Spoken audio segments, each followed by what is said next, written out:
The Manchester factory, picture this. It's dawn in foggy Manchester, 1845. Before daybreak, the air is thick with coal smoke, and the sound of spinning machines echoes loudly between the black factories lining both sides of the street. A young German journalist named Karl Marx steps down from his carriage, taking in the massive changes brought by the Industrial Revolution. He has come to this heart of Britain's Industrial Revolution to visit his friend Friedrich Engels, who owns a textile factory here. Marx watches workers filing through the factory gates for their 14-hour shifts. Children who appear to be around 8 years old hurry alongside adults toward the deafening machines inside the factory. The workers' faces are pale, dressed in tattered clothes. Witnessing this scene, Marx poses a question to himself that would captivate the rest of his life.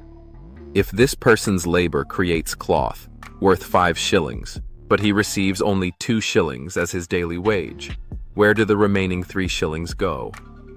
This simple question would eventually develop into one of the most influential and controversial works in history, Das Kapital.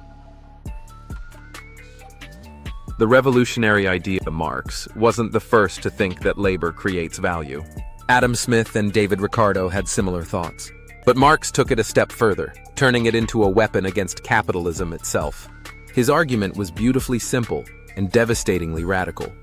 The only thing that gives any commodity its value is the human labor invested in creating it. Let's take a wooden chair we use in daily life as an example. What makes it valuable?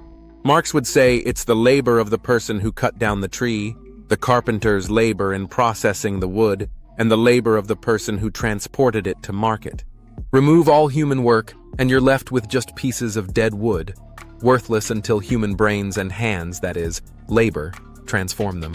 Taking this thinking one step further, Marx's thought becomes revolutionary. He says that under capitalism, workers sell their labor power, their ability to work, to factory owners for wages. The problem is that the value they create through their labor is always more than the wages they receive. That difference, what Marx called surplus value, goes to the capitalist as profit.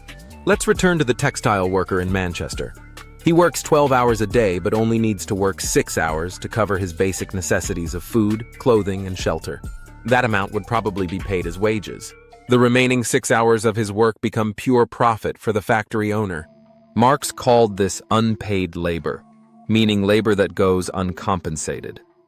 Unbezahlte Arbeit.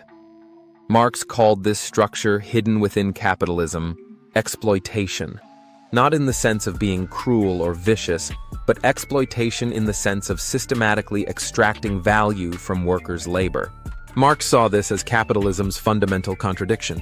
Marx identified the cause of this contradiction in the ownership relations of the means of production. In other words, the contradiction arises because capitalists own the means of production.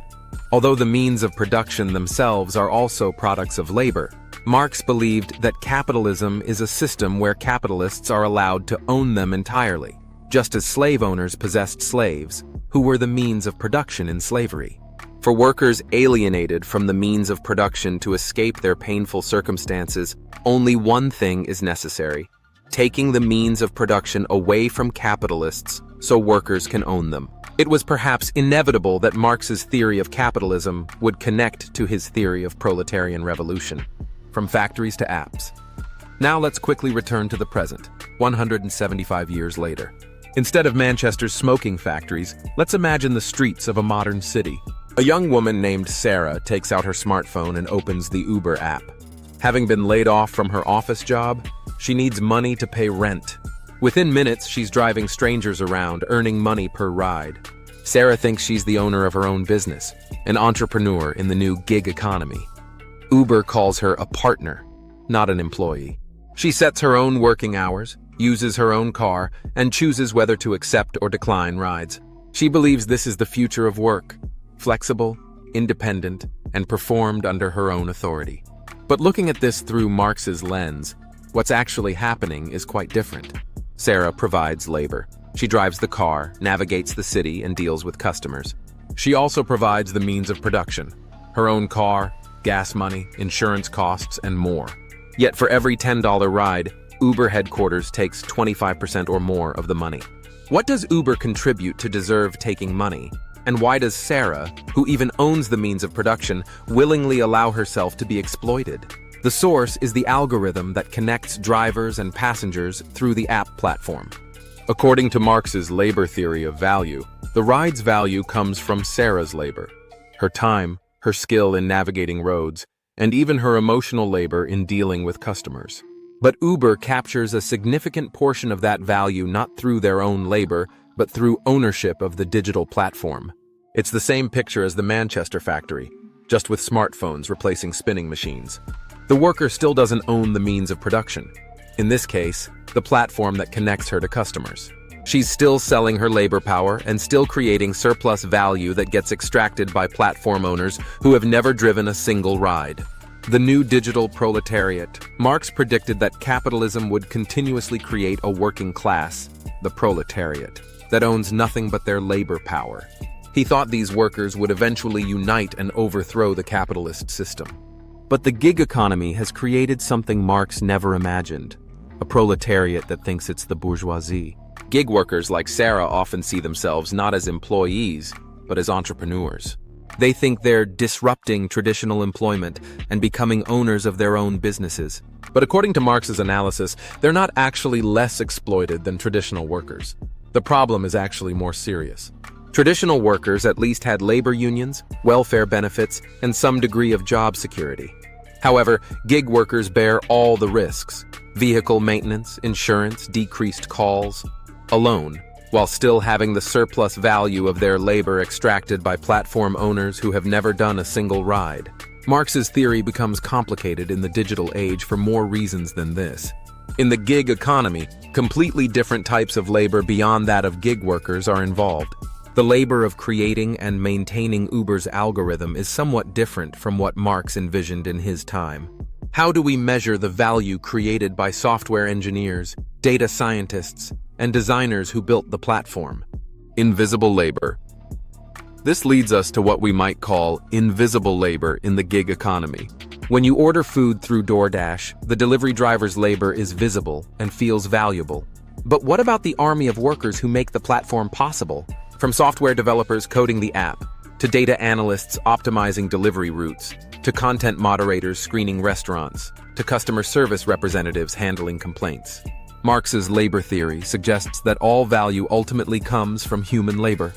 Therefore, the billions of dollars in value of companies like Uber and DoorDash must come from the collective labor of all these workers, both the visible gig workers and the invisible tech workers. Of course, most of that value is still captured by shareholders and executives who own the platforms. Some modern economists call this phenomenon platform capitalism, meaning a new form of the old Marxist exploitation structure where digital platforms extract value from both sides of the market, the workers providing services and the customers consuming them. What Marx got right and wrong. So where do we stand? Let's examine whether Marx is still correct in the age of the gig economy. In some ways, Marx is absolutely right. The gig economy actually confirms Marx's prediction that as capitalism develops, more workers would fall into precarious positions where they sell their labor power without job security or welfare benefits. The structure of surplus value exploitation remains intact. It's just happening through apps instead of factory owners. Marx was also right that technology wouldn't liberate workers under capitalism. Instead of freeing us from hard labor, digital platforms have created new forms of surveillance and control through technology. Uber drivers are monitored by GPS, rated by customers, and can be deactivated at any time. This is the digital version of the factory supervisor's watchful eye. But Marx might have been wrong about one important thing: worker consciousness. He expected that exploitation would eventually become so obvious that workers would unite and overthrow the system. However, today's gig economy has been brilliantly marketed as entrepreneurship and flexibility. Many gig workers see themselves not as exploited proletarians, but as liberated entrepreneurs. This might be capitalism's greatest deception, giving workers the illusion of independence to make them complicit in their own exploitation. The questions we face today.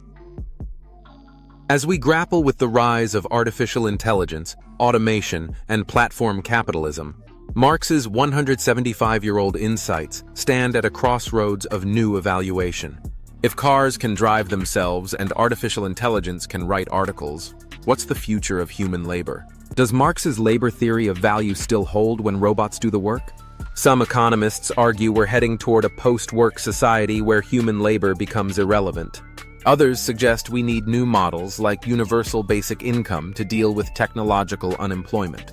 But Marx would probably argue that as long as capitalism exists, someone's labor will be exploited for someone else's profit, even if that labor looks very different from the factory workers of 1845. The gig economy is just the latest chapter in capitalism's long history of continuously finding ways to exploit value from human labor. Whether spinning cotton in 1845 or spinning DoorDash deliveries in 2025, the fundamental relationship remains the same. Those who work create the value, but those who own the means of production capture most of the rewards. Marx said, "The philosophers have only interpreted the world in various ways. The point is to change it."